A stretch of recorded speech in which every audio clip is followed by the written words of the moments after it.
ان غلطیوں کا جاننا ہم سب کے لیے یہ بہت ہی ضروری ہے، چونکہ یہ پاکی کا معاملہ ہے، یہ پاک ہونا ہے، تو مرد و عورت کے لیے ان مسائل کا جاننا سمجھنا بہت ہی ضروری ہے۔ سب سے اہم اور ضروری بات تو یہ ہے کہ جو عورتیں جنہوں نے ناخن پالش لگائی ہوتی ہے وہ غسل کریں۔ غسل کا تیسرا فرض ہے پورے جسم پر پانی بہانا، کہ کوئی ذرہ برابر بھی جگہ خشک نہ رہے۔ اگر ذرہ برابر بھی جگہ خشک رہی تو پھر غسل نہ ہوگا۔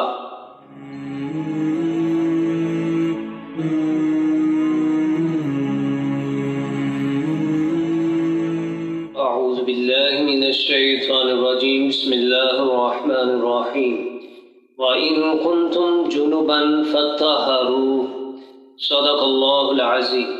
ناظرین، آج آپ کے سامنے غسل کے متعلق بیان کیا جائے گا کہ غسل کرنے میں ایسی غلطیاں جو 90% لوگ کرتے ہیں، غسل کرنے کے باوجود بھی وہ ناپاک ہی رہتے ہیں، تو ان غلطیوں کا جاننا ہم سب کے لیے یہ بہت ہی ضروری ہے، چونکہ یہ پاکی کا معاملہ ہے، یہ پاک ہونا ہے، تو مرد و عورت کے لیے ان مسائل کا جاننا سمجھنا بہت ہی ضروری ہے۔ اللہ تعالیٰ نے قرآن مجید فرقان حمید سورہ مائدہ کی آیت مبارکہ کے حصے میں ارشاد فرمایا وَإِن كُنتُمْ جُنُبًا، اور اگر تمہیں نہانے کی حاجت ہو تو فَطَّهَّرُوا، تو تم خوب پاک ہو جاؤ۔ لازم مرد و عورت پر جب غسل فرض ہو جائے تو پھر سب سے پہلے تو یہ ضروری ہے جو غسل کے 3 فرض ہیں ان کا جاننا مرد و عورت کے لیے بہت ہی ضروری ہے۔ غسل کا پہلا فرض ہے کلی کرنا، اور کلی کیسے کرنی ہے؟ منہ کے گوشے گوشے ذرہ ذرہ جگہ پر پانی پہنچے۔ اگر زبان کے نیچے یا دانتوں کے آگے پیچھے پانی نہ پہنچا، کئی لوگ تو منہ کے اندر پانی ڈال کر پھر نکال کر پھینک دیتے ہیں، تو اس طرح فرض ادا نہ ہوگا، یہ کلی جو فرض ہے یہ ادا نہ ہوگا۔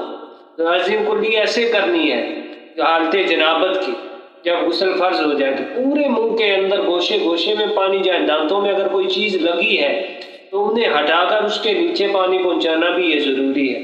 اور اگر روزہ نہیں تو پھر گرگرا کرنا بھی ضروری ہے، اگر انسان روزے میں ہے تو پھر گرگرا نہیں کرنا۔ غسل کا دوسرا فرض ہے ناک میں پانی چڑھانا، جو ناک کی نرم ہڈی ہے یہاں تک پانی پہنچانا ضروری ہے۔ اگر ناک میں رینٹ خشک ہو چکی ہو تو انگلی کے ساتھ اسے صاف کرنا اور اس کے نیچے پانی پہنچانا ضروری ہے۔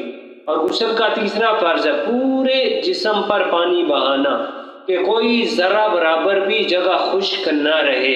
اگر ذرہ برابر بھی جگہ خشک رہی تو پھر غسل نہ ہوگا۔ سب سے اہم اور ضروری بات تو یہ ہے کہ جو عورتیں جنہوں نے ناخن پالش لگائی ہوتی ہے وہ غسل کریں گی تو ان کا غسل نہ ہوگا، وہ ناپاک نہ ہوں گی۔ سب سے پہلے تو یہ ان کے لیے ضروری ہے کہ وہ ناخن پالش کو اتار کر اس کے نیچے ناخنوں تک پانی پہنچائے، پھر وہ پاک ہوں گی۔ اور عورتوں نے کانوں میں بالیاں پہنی ہوتی ہیں تو انہیں آگے پیچھے کر کے ان کے نیچے پانی پہنچانا۔ مرد و عورت نے انگوٹھی پہنی ہے تو انگوٹھی کو آگے پیچھے کر کے یا اتار کے اس کے نیچے پانی پہنچانا۔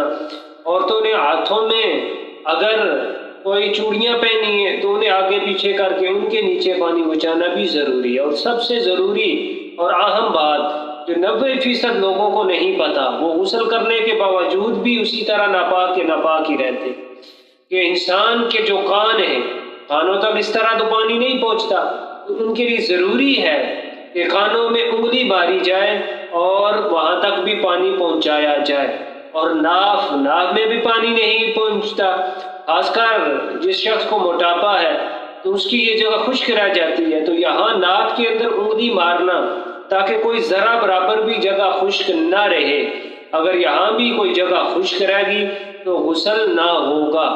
بہت سارے لوگ ہیں وہ کانوں میں بھی انگلی نہیں مارتے اور ناک کے اندر بھی انگلی نہیں مارتے، اس طرح ان کا غسل مکمل نہ ہوگا۔ کانوں میں بھی انگلی مارنا ضروری ہے اور اسی طرح ناک کے اندر بھی انگلی مار کے اسے صاف کرنا یہ ضروری ہے۔ اور منہ کے گوشے گوشے میں ذرا برابر بھی جگہ خشک نہ رہے، ناک کے اندر بھی اسی طرح، اور جسم کے پورے حصے پر، سر پر، یعنی کوئی ذرا برابر بھی جگہ خشک نہ رہے۔ تو یہ غسل کے جو مسائل تھے یہ ہر شخص کے لیے جاننا ضروری ہے۔ غسل کرتے وقت جو جنابت کا غسل ہے، یہ غسل کرتے وقت ان چیزوں کو مد